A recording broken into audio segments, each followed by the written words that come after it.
Hola, bienvenido, bienvenida.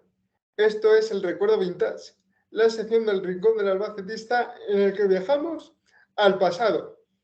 Nos vamos concretamente al 2 de junio del año 91, y es que el Alba disputaba la 37ª jornada de Liga en el estadio de Balaídos, en Pontevedra, a casi 900 kilómetros de la ciudad manchega.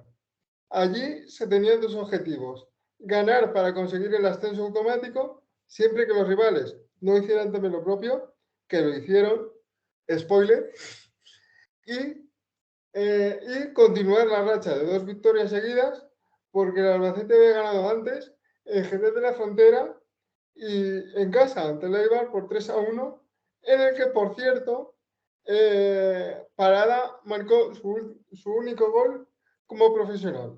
Pero no iremos con el partido del Eibar todavía, ya que tocará en otro Recuerdo Vintage. Pero nos vamos ya a ese 9 de junio del 91, a ese 2 de junio, perdón, del 91, que ha dicho 9, con nuestro DeLorean albacetista, y nos encontramos con que el rival que tenemos enfrente, el Celta de Vigo, ya tenía la permanencia asegurada. Y es que 2 jornadas antes, el 18 de mayo, había ganado por 2-0 al Figueras de Espejismo de Alessandro, con 2 goles de Ángel Paz Mosca para el conjunto líbico. La semana siguiente,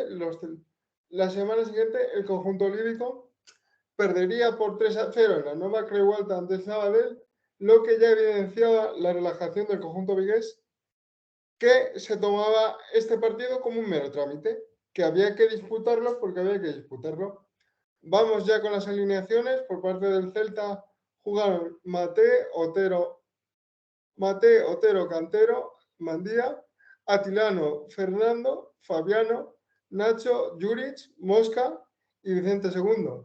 En el minuto 65, Pinto sustituye a Vicente II, y en el 80, San Román saltó el terreno de juego sustituyendo a Fernando. Por parte del Albacete jugaron Conejo, Coco, Monfi, Juárez, Menéndez, Franco, Salazar, Catari, Parada, Antonio y Corbalán. A los 55 minutos, Víctor sustituyó a Antonio, y a los 84, John García, el breve afortunadamente, sustituyó a Franco. Arbitró este partido el colegiado Calvo Córdoba, del Colegio Castellano-Leonés.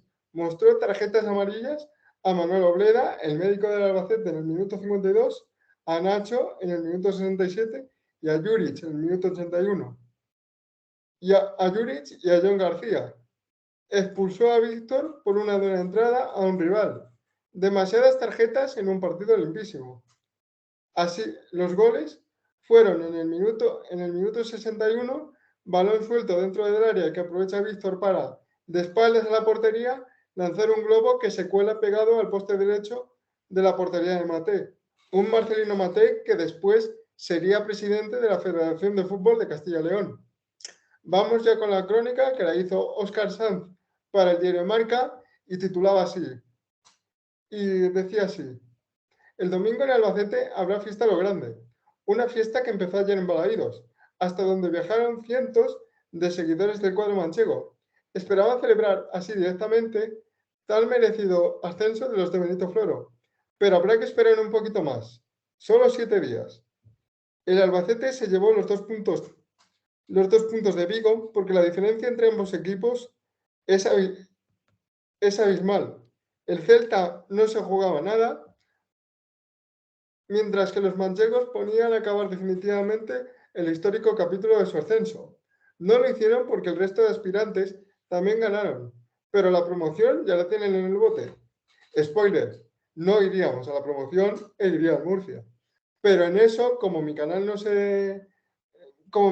va sobre el Real Murcia, no voy a contarlo, aunque podría. El partido, la verdad, fue horroroso e infumable. Lo difícil era saber qué hacían allí los dos porteros, Mate y Conejo, porque para descansar uno siempre está mejor en su casa. El Albacete se movía más, con cierto estilo, pero hasta bien entrada la segunda mitad no dio sensación de peligro. Un chiste: Hablar de oportunidades, sobre todo en los primeros 45 minutos, parece un chiste. Un cabezazo de Ángel Paz Mosca, quien hizo el doblete ante el Figueras, que se fue alto, una salida de Maté a los pies de Corbalán y otro cabezazo flojísimo del citado Mosca, una ruina. Solo un disparo de Salazar o un lanzamiento de falta que se estrelló en el palo en el minuto 30 hizo pensar que las porterías estaban allí para algo. No hubo otro disparo a puerta hasta el minuto 76 y no se puede decir que ambos conjuntos no la tocaran en el centro del campo con cierto estilo y esas cosas, pero nada más. Al Albacete le interesaba un punto, al Celta le daba igual, y el público, que no suele tener la culpa de nada, fue el que pagó caro tan insufrible espectáculo. Espectáculo entre comillas. Luego el árbitro mostró una tarjeta al médico del Albacete, aunque pareció que se la sacaba a uno de los chavales de la Cruz Roja, y comenzó su particular recital. En el reseñado minuto 66 llegó el churro de Víctor, que en realidad fue un golazo. Lanzó de espaldas como para ver qué ocurría y lo que ocurrió fue que el balón hizo un extraño, una parábola increíble, porque el resumen está colgado en YouTube, y se coló junto al palo. La afición manchega, que fue en cientos y cientos, ahora contaré una historia un poquito personal, que casi fue la única que acudió a Balaídos, estalló de júbilo, y mucho más cuando poco después un error de Maté propició el gol de Franco.